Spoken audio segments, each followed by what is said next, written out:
Hi.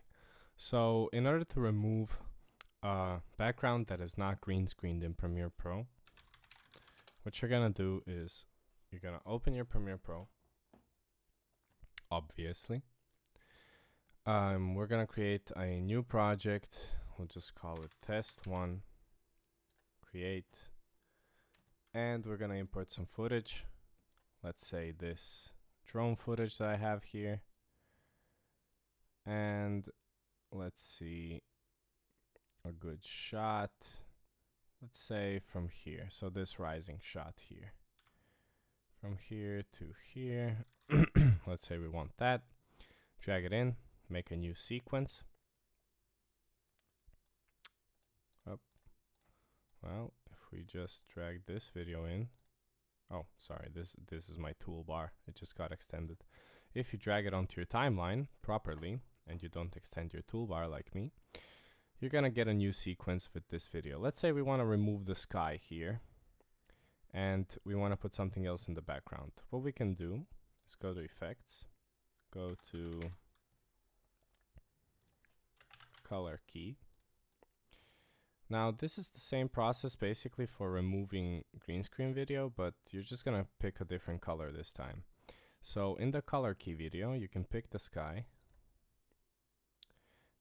change the color tolerance, and see what parts of the image are removed. So somewhere around there is pretty okay. We can do a little bit of edge thinning, not too much though. Maybe edge thinning is not necessary in this example, and we always do a bit of edge feather. Now, we can see that not only the sky is removed, but we're getting artifacts here in the right part of our screen and here on these kind of parts on the image that we don't want to remove. Now, what you can do, if this happens, if you don't have a solid color in the background, is you can use masking.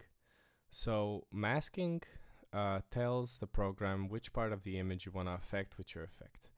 And here in Premiere Pro, under color key, you have these three options for masking. Either an ellipse, a rectangle, or a free draw Bezier. So I'm going to pick the free draw Bezier, and I'm just going to select the part of the image where I want the color to be removed. Select it like that. We're going to shrink it a little bit, maybe 75, that's too much. 150, 200. And we're just going to go outside the video and complete the full loop. Now you can see this resolved our issue with it not removing parts of our image that we want to keep. Now what you need to do is you need to track your masks, because right now if we go through our timeline, this one is pretty good actually, but if you had moving objects, if you had a moving sky and all of that stuff, you're gonna have to track your mask. So right now I'm just gonna click tracking forward, and the mask is tracked. Now as you can see, the mask is moving with our image how it's supposed to.